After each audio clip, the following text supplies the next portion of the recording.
Tonight, a new provincial plan to try and lift thousands of children out of poverty. $85 million in new spending over 3 years to combat poverty, including child poverty. The introduction of universal school lunches is a huge win. Our food bank has never been at a higher demand. I'm Heather Gillis, and we'll have more on the Premier's new poverty reduction plan coming up on Here and Now. A major employer in Conception Bay North is being crippled by the rising cost of doing business, and now 60 jobs are at stake. I'm Terry Roberts. That story coming up. It never really occurred to me until it became a day that this is a good thing. Oh, it's not hidden anymore, so we're proud people. I'll take you to a ceremony for the National Indigenous Veterans Day. That's ahead. This is CBC Here and Now.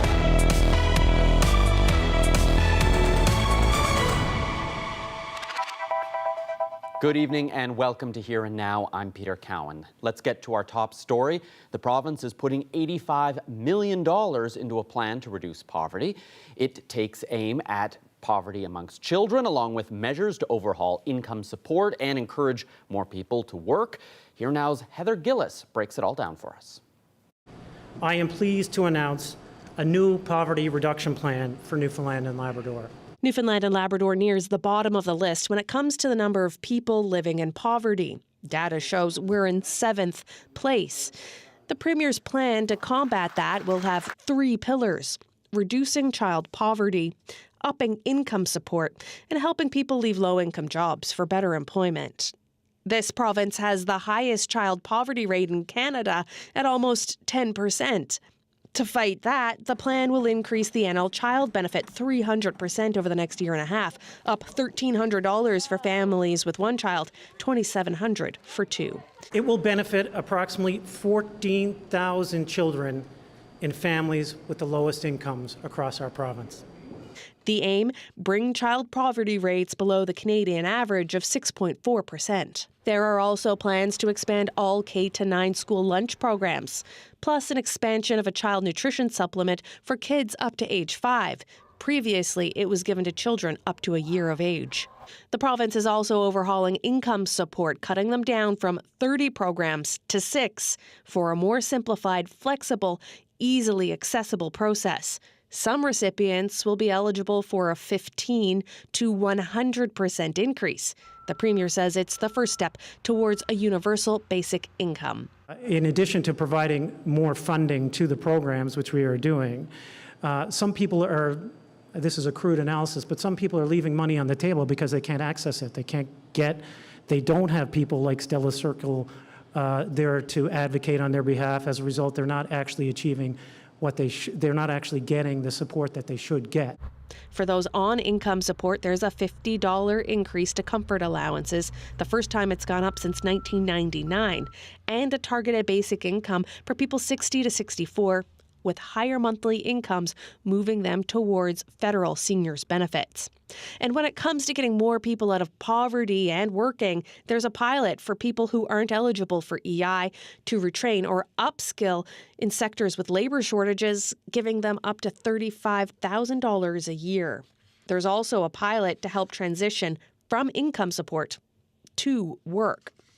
It's a lot to digest. Still, the opposition says certain items are missing. Education wasn't mentioned.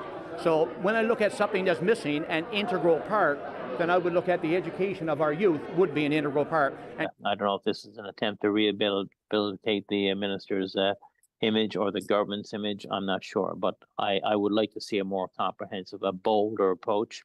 The Premier says there's more in the works when it comes to increasing the well-being of people in the province, including plans for inclusion and seniors. Heather Gillis, CBC News, St. John's.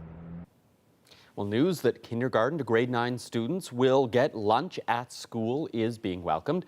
The head of the School Lunch Association is thrilled with the move, which will make free lunches available to 30,000 more students. Approximately 8 years ago, the program operated in 16 schools.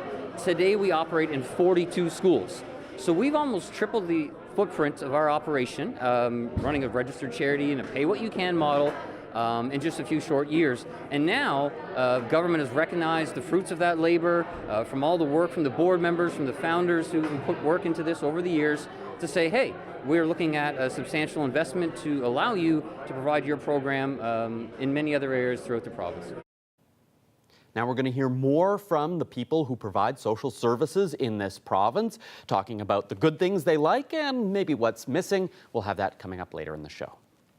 Well, a rainy day in St. John's didn't stop students from marching to Confederation Building. About 200 students from Memorial University and the College of the North Atlantic are calling for affordable and accessible post-secondary education. Here Now's Mark Quinn was there. The weather sucks, but tuition fees sucks more. Nita Badeki was one of hundreds who braved the sideways rain to protest tuition fees and spending on administration at post-secondary institutions. This National Day of Action was one of many held across the country today.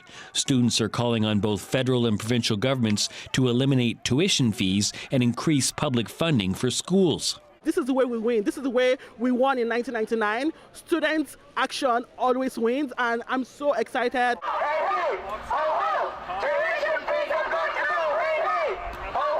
Our main demands are free education for everyone, the implementation of grants instead of loans, and education justice for everyone, so respecting the right for folks to learn, especially our marginalized communities. Students say the amount of money they spend to support school administrations is unacceptable, and they want provincial cuts to education funding reversed. Well, students are angry. We've seen how money is spent at Memorial. We've seen the outrageous cuts and the doubling of tuition, and students are fed up. We're in the middle of a cost of living crisis. It's sad, but it is true that graduate students are the cheapest labor in Canada. They are being paid less than minimum wage. So it's getting harder and harder for individuals to make decisions if they pursue a graduate program or not. Students say if nothing is done, the high cost of education will drive young people out of Newfoundland and Labrador and keep out-of-province and foreign students from coming here to learn. Mark Quinn, CBC News, St. John's. A major employer in Conception Bay North is in big financial trouble tonight, and it's asking a court for protection from its many creditors. Here Now's Terry Roberts reports. This is Harbour Grace Ocean Enterprises. Employs nearly 60 full-time workers. Skilled labor, decent wages, some major projects. One of the largest ship repair and construction yards in eastern Canada. The company is nearly $16 million in debt, and creditors have been demanding payment. So last week, the Supreme Court gave the company some protection, a chance to either restructure or sell Harbour Grace Ocean Enterprises. The court documents paint a grim picture. On top of those millions in debt, revenues that soared to more than $10 million last year, but profits that tanked by more than 30%. Here's why. A slowdown in the fishery, a big increase in the cost of doing business, customers who haven't paid their bills, and fixed-price customer contracts which did not protect the applicants from inflation or risks associated with delays in critical supplies. It's gotten so bad the company is struggling to meet payroll and even keep the lights on. So majority owner Kevin English is fronting the shipyard some cash to see if the operation can be saved. For now, it's business as usual. But for dozens of families, their economic fortunes are now uncertain. Terry Roberts, CBC News, St. John's. A 57-year-old man died in an ATV crash yesterday morning. In a news release, the RCMP said the crash happened around 11 a.m. on the Trans-Canada Highway just west of Clarenville. Police said the ATV was traveling behind the guardrail on the side of the highway when it rolled down an embankment. The driver wasn't injured, but the man, who was a passenger, died at the scene.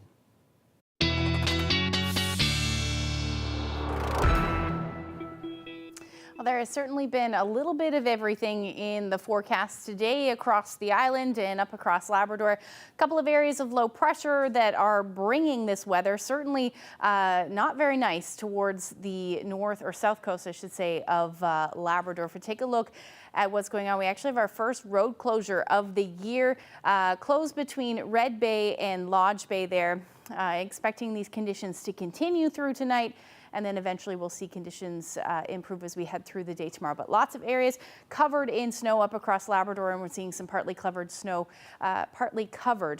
roads rather for the Northern Peninsula as well. Really depends on where you are and in those elevations at the moment, but we still have a number of warnings in place: snowfall warnings, winter storm warnings, as well as wind warnings and a special weather statement. We do have those winds really ramping up as we head through tomorrow. But for now, still gusty out there, about 44 kilometers per hour in St. Anthony. You factor in those wind gusts, more like 59. And if we take a look at what's going to happen over the next couple of days, winds really ramping up, especially as we get into tomorrow morning. We'll talk a little bit more about that when I come back. Thanks, Ashley. A developer in Stephenville believes he has a solution that could help with the province's affordable housing crisis. Sean Hickey is all in on tiny homes. As Here Now's Mike Moore reports, the City of St. John's is looking closely at the model.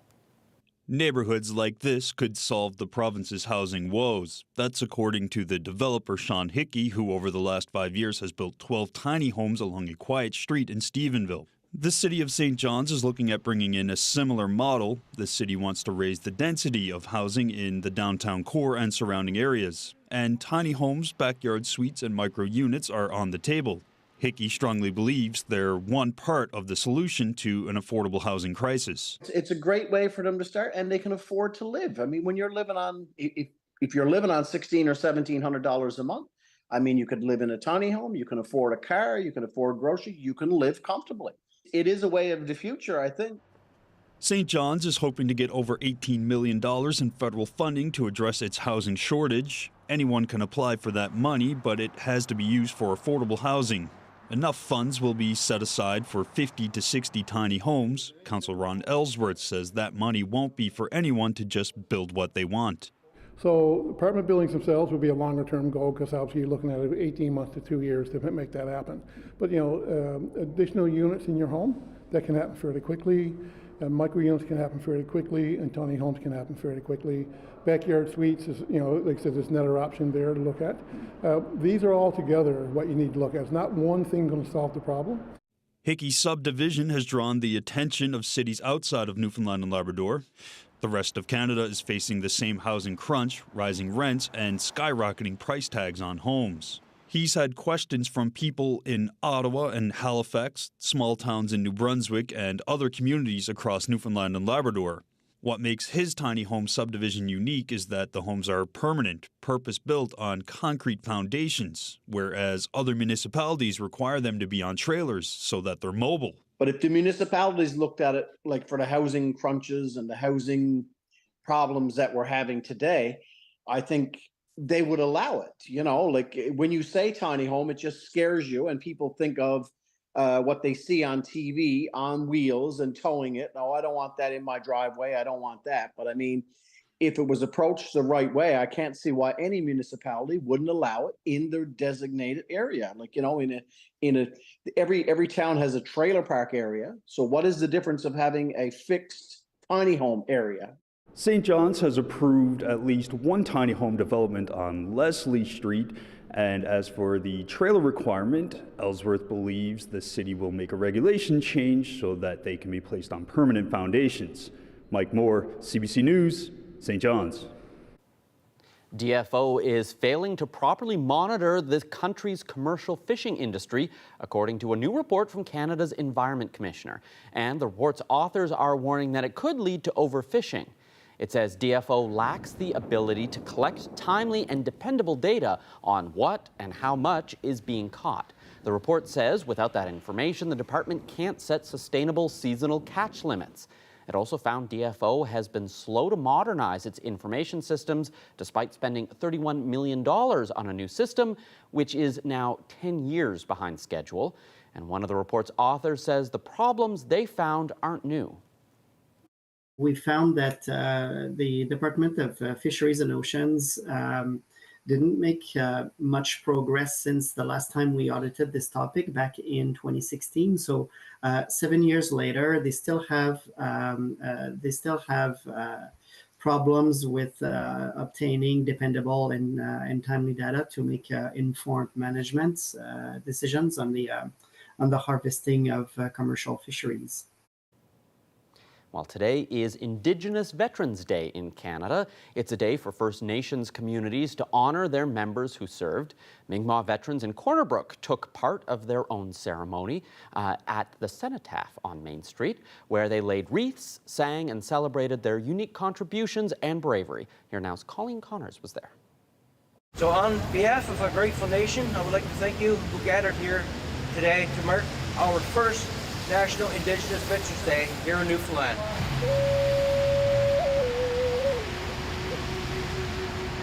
Newfoundland has a very proud history of Indigenous people serving, so it was very fitting that we do this. On the battlefield, not everyone was equal, but we know Indigenous people had a different set of circumstances. Indigenous people have a very, very proud history of serving this country, in the past 200 years. Their interest in preserving the lands and everything so we thought that we should be marked our Indigenous history.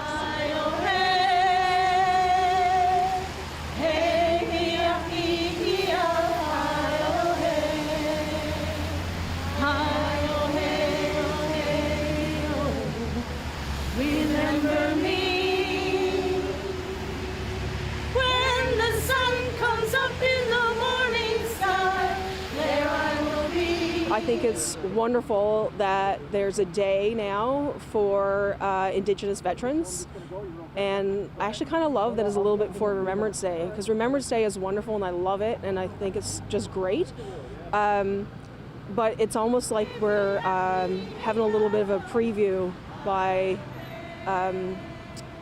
honoring our Indigenous veterans. Indigenous peoples came before the rest of Canada, so it's kind of almost a little bit, almost like it was needed to be that way. Until the 90s, they weren't even allowed to lay a wreath at the war memorial.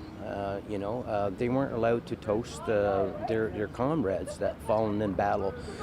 So it's okay not to distinguish the hardships that Indigenous people had to endure, and when they return home from battle, that they found a very different set of circumstances when it comes to being treated fairly, among equal pay and things like that, and treatment benefits. I know I thought about it while I was in the military. I thought sometimes I wish I could have worn my ribbon skirt, say, with my in formal dress or things like that. But it never really occurred to me until it became a day that this is a good thing. I'm thrilled. We couldn't have done it without the students. The polar bear is just one of many sacred animals to different Indigenous people in the country. This is a new mural at Memorial University. It was 6 years in the making. That story coming up. Well, we've got not only a lot of warnings in place, we've got a special weather statement because it looks like waves will be fairly high tomorrow for some of us. I'll get into all the details when I come back.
Remembrance Day will look a little different in St. John's this year, with the National War Memorial undergoing a major restoration. Ceremonies will shift here to Veteran Square at the base of Garrison Hill.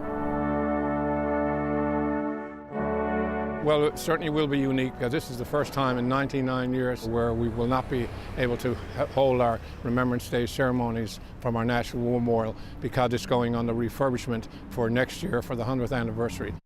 The centerpiece of this memorial makeover will be the creation of a tomb in which an unknown First World War soldier from the Newfoundland Regiment will be interred next year. That tomb is being built by this man. This is a stage in your business that is going to change everything for you because you're doing such a project that's going to be known right across Canada. It's something that gains your respect, and also it shows the respect that I have for my forefathers before me. I'm Terry Roberts, and we'll have more on Remembrance and the Tomb of the Unknowns tomorrow on Here and Now.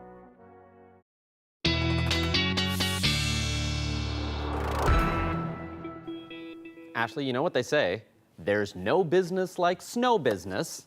And you've been keeping track of just how much snow has been falling. What are we up to so far? Yeah, especially across Labrador is where we've seen most of the snow fall today. So far, recorded 10 centimeters in Goose Bay, and Lansley has reported about 7.5 centimeters of snow. And it really depends on where you are and those temperatures really. So we're sitting about -2 for most of this afternoon for Happy Valley Goose Bay, ahead towards the southeastern portion of Labrador, and those temperatures are a tad warmer, and even more so for the northern peninsula. 2 degrees this afternoon in St. Anthony, so things did change over to rain in those higher elevations, so you're likely still seeing snow. We do have temperatures well into the 9-10 degree range for the southwestern portion of the island, but yes, it has been a rainy day for most of us across the island, and those temperatures are starting to dip a little bit now, down to about 0 in St. Anthony, feeling more like -7 with that wind chill.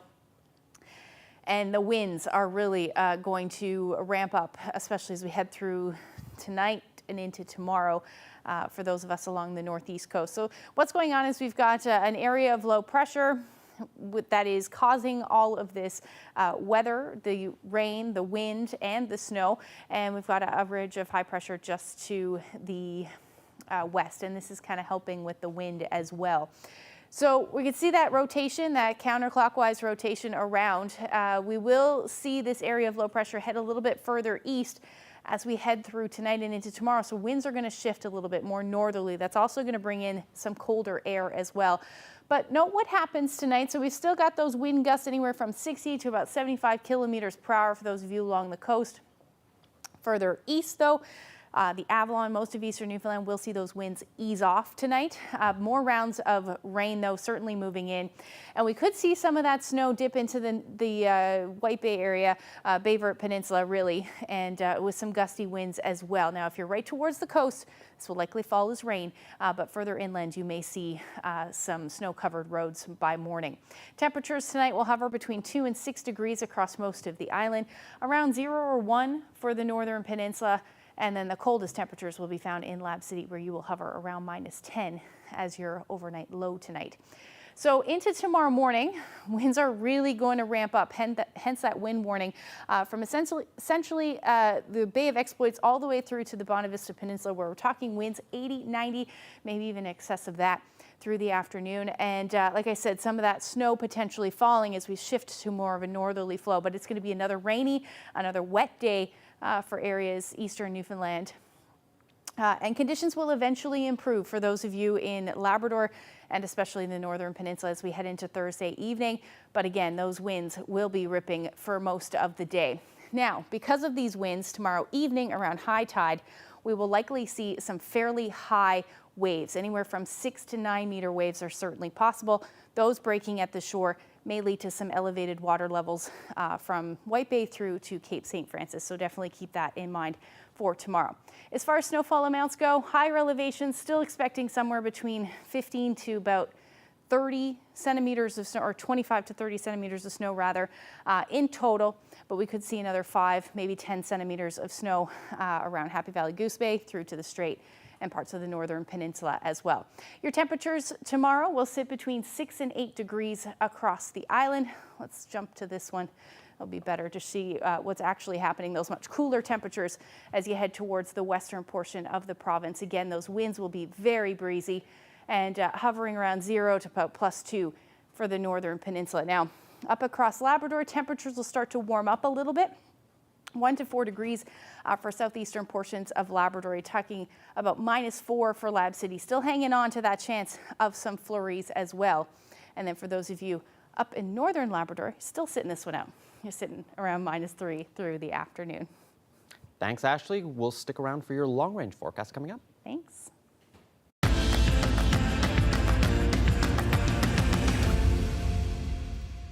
Well, here smack in the middle of MUN's campus, there's a mural that was unveiled this fall, and I'm going to talk to the two people who made this happen, among many others. We'll start with the artist. So, Holly, what were you trying to do here? Honestly, create a sense of community and presence, that Indigenous presence of students, staff, faculty, and also add a pop of color to the campus. Now, I know that there was a lot of thought about MUN being more inclusive, but there weren't a lot of visual symbols. Joanne, can you tell me about that? Yeah, so essentially, if if student bodies aren't present, if Indigenous people aren't there, we cease to exist on campus. So that was a big motivation to bring in a piece like this. Let's talk about some of the beautiful animals that are portrayed in this massive mural, and perhaps we can start with the caribou behind you.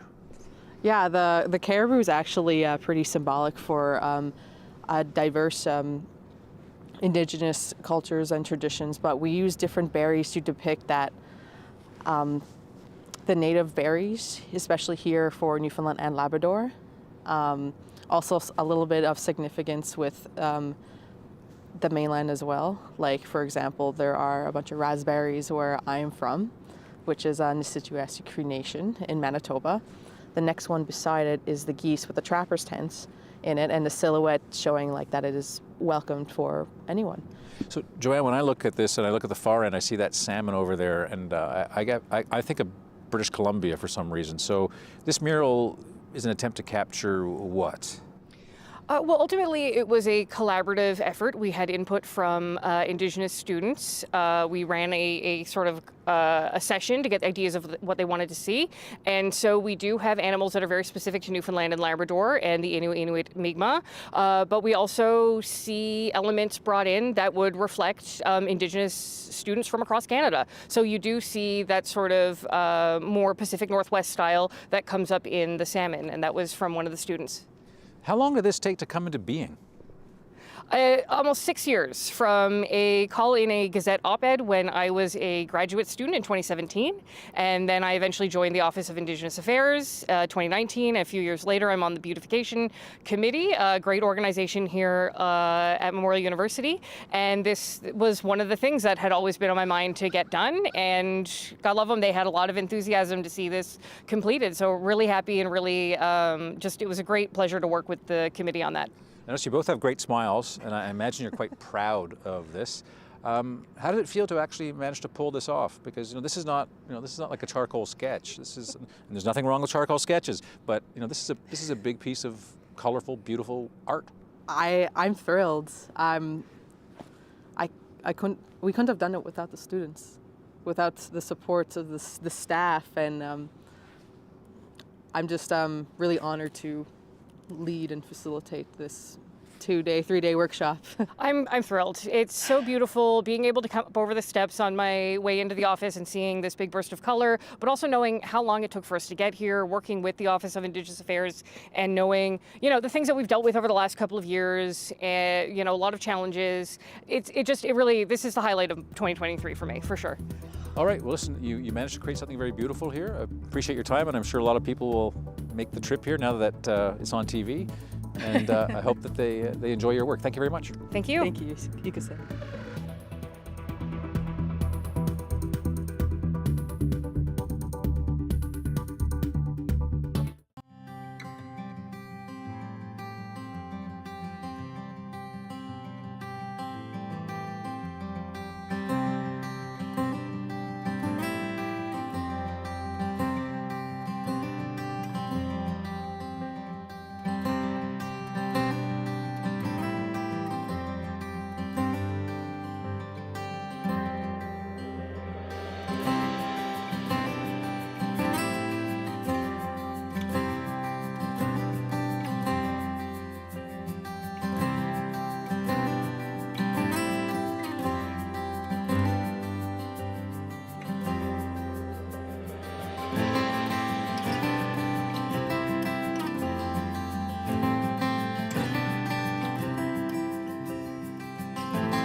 Today, the province announced $85 million over the next 2 years to try and reduce poverty. They're specifically looking at child poverty in this province, trying to reduce it from 9.9%, which is the worst in the country, down to 6%. With that includes a bunch of measures, but what does it mean? Well, Dan Meads is with me. He's with the Transition House Association in this province. Thanks for being here. Peter, nice to see you. Okay, so first of all, this is $85 million over 2 years, a lot of money. What specific measures did you hear today that you think is going to make the biggest difference? Yeah, so the income support increases, while we didn't get a ton of texture on what those are, there's talk of some people increasing between 15 and 100%, so income support rates doubling for some people. That's a huge increase. Obviously, that should be indexed to inflation. It needs to be indexed to inflation. I don't know why it's not indexed to inflation, but 100% increase is huge for some people on income supported. So that's the biggest policy takeaway for sure, is that sort of core baseline going up is a really big deal. We also saw a lot of measures here targeted specifically at children. So for example, nutrition supplements, these sorts of things. But one of the things I noticed is there was a cutoff here at, if you make more than $25,000, you're not going to be eligible for those programs. How big of a deal is that? At what level do you sort of start phasing out those programs and making people ineligible? Yeah, it's a big deal. You've got to pick a number somewhere, I guess. I think $25,000 is a little bit low if we really think about what a functional poverty line is for Newfoundland and Labrador, being closer to the $28,000 or $29,000 mark. That's where I'd prefer to see that start. But I do think, it is a reasonable expectation to have that phase out at some point. There is a real interesting thing that's happening around child poverty in Newfoundland and Labrador. We've seen it balloon up to nearly 10%. It's good that government has an ambitious goal of reducing that significantly. It is worth noting, though, that while the child tax benefit increases are great and are going to have a meaningful impact on poverty for those families, some of the things we're seeing here around school lunches are good pieces of public policy, but it's not a poverty reduction strategy. And so increasing funding and making sure the school lunches in every school is the right choice and it's good public policy. No family is less poor because their kid got lunch at school. That kid is less hungry, but that's not the same thing. Obviously, not helping anybody in August, but what we need to think about is how do we make those families be able to afford lunch for their children so that we're not relying on governments to provide them those lunches in schools. It's a different way of thinking about the same problem, and that difference is important. One of the things you've talked about before is universal basic income and the idea that everyone gets a certain amount of money. It makes the system less complicated.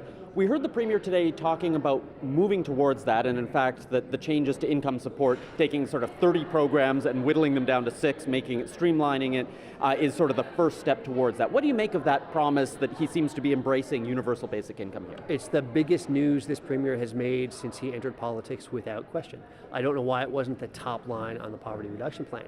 If the goal of the government of Newfoundland and Labrador is to implement Canada's first universal basic income for the province, that is the biggest piece of public policy news this Premier has ever made. Why?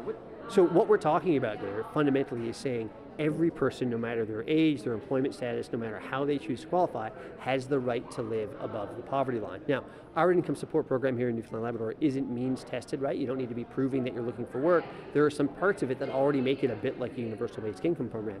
The problem with our current income support isn't just that we've had 30 programs. That's been a problem. Reducing that to 6, certainly that's important. We need that income support rate to meet the poverty line. Now, we saw some indication today that these numbers were going up. We don't know to what and for whom. I look forward to those details. But a true universal basic income means that anybody on that income support program would be living at or above the poverty line. That appeared to be what the Premier committed to today. It was the strongest language I have heard from any Premier in Canada ever about ending poverty. I'm really eager to see him do it, because if he believes that universal basic income is the right way forward, he can implement it. He's the Premier of the province. If this is the first step, I'm excited. Everybody doing this work across the country is going to be very excited. I can't wait to see what the next step is and when he's going to get to it. Well, thank you very much for sharing your thoughts, and we'll have to keep an eye on what those next steps look like. Thanks a lot, Peter. Well, there's more reaction tonight to the province's plan to combat poverty by introducing more school lunches, employment programs, and those changes we talked about for income support. We spoke with a number of organizations today who support those on the poverty line. Here's what they had to say. I think it's a good start. The targeted measures that they announced today are targeting the right things by and large. We know, for example, that child poverty is a huge issue and child food insecurity is a huge issue in this province. We're the worst off in Canada, and it was really good to see some pretty significant investments in cash transfers to low-income families. That is going to make a difference. The data showed that when the Canada Child Benefit got brought in, that had a real impact on food insecurity rates across the country, right? And so we could expect a similar impact from this. I think that's a plus. The introduction of universal school lunches is a huge win that people across this province have been campaigning for years, and people across the country are campaigning for now as part of a planned federal program. I guess what I can say to schools, and many have reached out from across the province, schools in which do not have a current lunch provider, this is an opportunity for us to work with them. Now, these things will take time, naturally. There's lots of logistics and planning. Operating a lunch program is a lot different than operating a breakfast program in the sense that we're a fully licensed restaurant. We have equipment to procure, we have to be inspected, we have to have paid staff who are trained in occupational health and safety, food safety. So there's a lot of logistics involved, but we're very excited at the opportunity to work in partnership with government and other community partners such as Food First NL to make this a reality. We look at this from the perspective of child and family poverty. That's the focus of our foundation. And it's always wonderful, to see, as I said, money going back into these families' pockets. That says, we're kind of worried about how many children this is actually going to reach. The cutoffs for these children's programs are actually very, very low. And families that you might expect would qualify for these programs actually don't. Most of these cut off at a family income of $25,000 a year. And that's not actually the official poverty line. So a lot of families who are living in poverty, by Statistics Canada standards, won't be getting these benefits. I think it represents a huge shift, quite frankly, to some degrees more than I expected, let's put it that way, around policy approach, not just investment, but just taking a different approach to lifting people out of poverty, which is absolutely huge. We do a lot of work with vulnerable families, a lot of youth. I mean, there's a reason why the whole world, for example, from a youth homelessness perspective, is moving to prevention, early intervention, is stopping it from happening in the first place. And obviously addressing poverty is one of the key things you'd look at to actually slow down the number of families in our communities that are falling into harm's way. It would be nice to see these rates being indexed to inflation, so we don't have to come back to this conversation in a couple of years when the cost of living goes up again. I would also be curious to see where those increases in income support land. So in the briefing, it says that folks with the streamlining of income support will go up between 15 and 100%. So if you're closer to 100%, you might get above the poverty line. And that would seem like the bare minimum here, and we know that not everyone will even climb above that. So it would be good to understand still how many people will be left below the poverty line when this is done. Your friendly neighborhood restaurant has landed a spot on Canada's Best New Restaurant. I spoke to the chef owners of Portage about the key to their success. All that coming up on Here and Now.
It's been in the business for just over a year, and Portage is already making its mark on the St. John's restaurant scene. It's one of only 3 East Coast restaurants to make it to Air Canada's list of best new restaurants in the country. CBC's Aoife Alba stopped by to their restaurant on Water Street to talk to the chef owners about their success. Your restaurant has just been named one of Canada's new best restaurants by Air Canada. How does that feel? It's super cool. It's great. Like, it's more than I think we thought going into it, like opening. Like, it was never like a set goal to be like, we need to be on lists, we need to do this. It's like, let's open a fun restaurant that people feel very welcomed, taken care of. Food we want to eat. Yeah, it's like the neighborhood spot that never was, now is. Yeah, yeah. And we have a great team, like, and without them, we wouldn't have been able to do any of this. Yeah, none of this. We just wanted to, you know, create a space that people felt comfortable in, where they felt taken care of, which, you know, our staff is pretty good at. Yeah, they're great.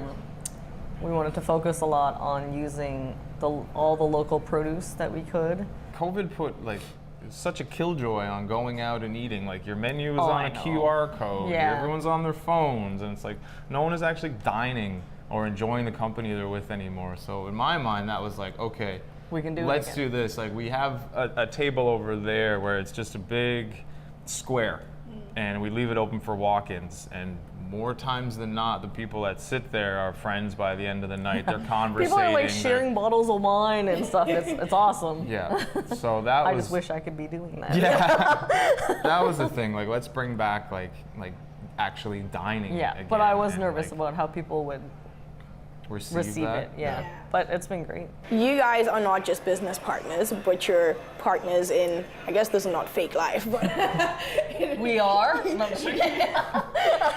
real life. How do you separate, you know, not bringing like whatever is going on into the business outside? Oh my God. We don't always, like, it's not always easy. It's not always Like, easy. It's hard enough working with your partner, but running a business with your partner and working directly across from them all day long, because like literally he's on one side and I'm on the other side of the counter over there all day long.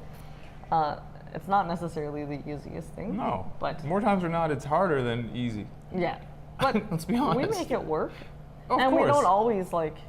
We have, you know.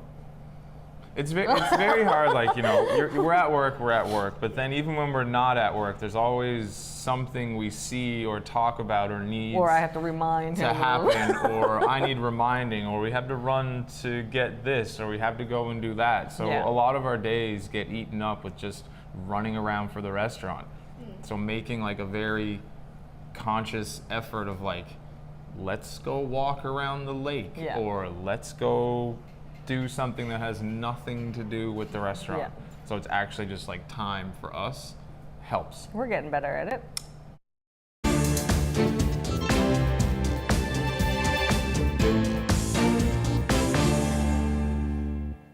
Well, the gate was closed again today for Canadians desperate to get out of Gaza. The Rafah border crossing into Egypt was shut down a day after some Canadians were able to leave Gaza. There are about 500 Canadians, permanent residents, and their families waiting to get out of Gaza. 40 were cleared to leave today, but so far, none of them have crossed. Yesterday, 75 Canadians were able to reach Egypt. They were driven about 400 kilometers away to Cairo. They're being housed at a hotel next door to the Canadian Embassy. Egypt is permitting people 3 days to arrange the rest of their trip before they must leave that country. Global Affairs Canada has brought in extra staff from around the world to expedite that process. The Prime Minister has repeated Ottawa's call for a humanitarian pause in Gaza to help get Canadians out and get aid in.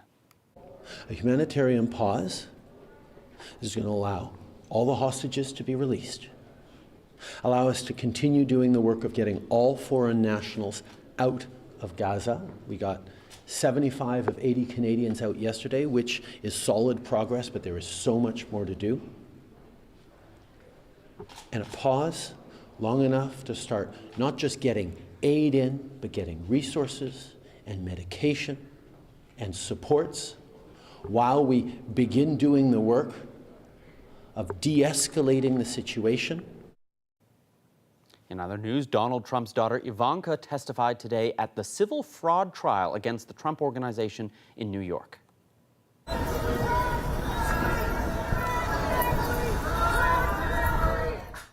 Ivanka Trump told the court she played no role in her father's personal financial statements. She said she was generally familiar with accounting practices, but not a specialist, and said it's difficult to remember details from several years ago. Her two adult brothers have already testified, and most recently her father on Monday.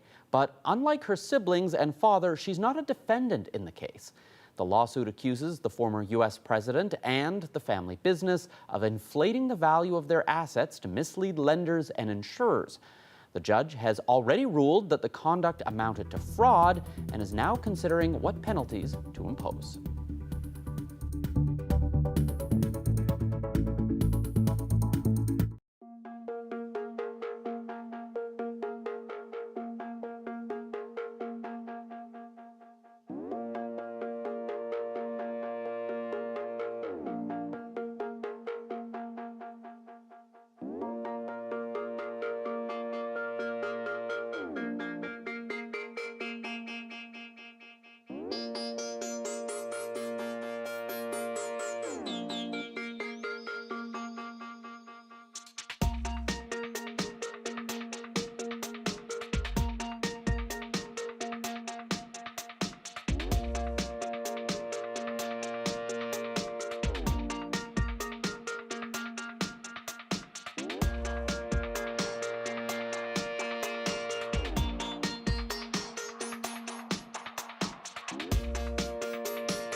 I know we should probably feel good that at least we were getting rain instead of snow here, but I gotta say, it was with kind of cool temperatures. Like, it's starting to be I need gloves if I'm going outside kind of weather. Like 5 degrees, you're like, I should be okay. I was not this morning. No, and the wind didn't help either. No, it was miserable. It was miserable. Sun did come out, though, this afternoon in some parts of the Avalon, and we may see the sun peek out again tomorrow morning, which would be nice, but the clouds should quickly move in. And it's going to be an unsettled day right through the weekend, it looks like. This area of low pressure is going to stick around. Let's take a look at what's going on. As far as your Thursday evening is concerned, there's that area of low pressure just offshore. It takes its sweet time to move further east, and that means we get into that northerly flow that is going to drop the temperatures, and we're going to continue to see the potential for some snow again by Friday morning along the northern peninsula, potentially even the Bay Verte Peninsula, and at this point, maybe the higher elevations as well. So by the time we get into Friday afternoon, areas through central may be seeing some of this wet stuff in the mix, but it does look like most of eastern Newfoundland will be seeing this fall as rain. Things will generally wrap up across Labrador. You may see some onshore flurries continue, especially along the coast. But other than that, temperatures will hover between 1 and about 2 degrees for those of you in central and southeastern Labrador, otherwise around -3. And then for the island, there's that drop in temperatures I was talking about that's going to come tomorrow. Even more so into Friday, though, but we should say mid-single digits for the Avalon on your Friday, and same thing along the south coast. Best chance of seeing the sunshine will be the southwestern portion of the province for your Friday. Friday evening into Saturday, again, still under the effects of this area of low pressure, still looking at the potential for a few flurries in the mix as well, especially in the morning hours. I do think into the afternoon this should fall mainly as rain, but there is still that chance of some snow in the forecast. It's essentially a carbon copy of Friday, pretty much where we're going to see the rain and the potential for some snow. So the Avalon, again, eastern Newfoundland, you should stay in the rain portion of this. And again, temperatures 2-3 degrees, a little cooler through central, a little cooler even still up across Labrador, as you see your daytime highs around 2 degrees in Cartwright, -4 in Nain. And you've been consistently seeing the sun, and we'll continue to consistently see the sun as we head right through to the weekend. Winds will be a little less breezy. They'll still be breezy, but they won't be as windy as we've been seeing for the past couple of days. As we look ahead, the long-range forecast showing a lot of gray skies and a lot of precipitation. So even into Sunday, we're looking at the potential for a few flurries in the mix as well. Temperature 2 degrees. Monday, flurries and 0.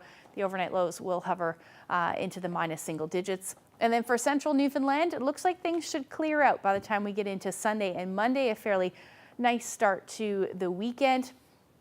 And then for western Newfoundland, we're looking at temperatures around -1 for your Sunday, and Monday looks like we'll hover around the 0 degree mark. Now across Labrador, quiet for the weekend into next week, and then for western Labrador, a few flurries right through Monday with your temperatures into the -single digits.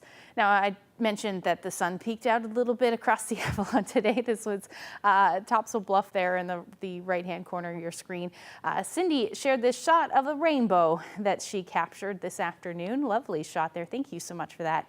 And if you have any weather photos that you would like to share with us, you can send them to nlphotos@cbc.ca. What I want to really know is, did Cindy go into those trees over there and find the pot of gold at the end of that rainbow? Because it doesn't look very far away. Normally it's always off in the distance. It's always off over the ocean or somewhere, yeah. Exactly, yeah. The other side would be a little more difficult, but probably not. No. I'd say if she sent us that picture, probably not. But yeah, it was at least nice to see the sun, because Yeah. it starts to get a little depressing this time of It year does. when you go days with kind of drizzle and a lack of Like sun. I said, tomorrow morning, maybe we'll see the sun. Well, I will try and, can you write a note for my boss? Get me out a bit of work so that I can go see the sun. I promise I'll be back in time to do the news tomorrow, though. Perfect. I'll do it for you. And that's it for us tonight. Thanks so much for watching. Good night.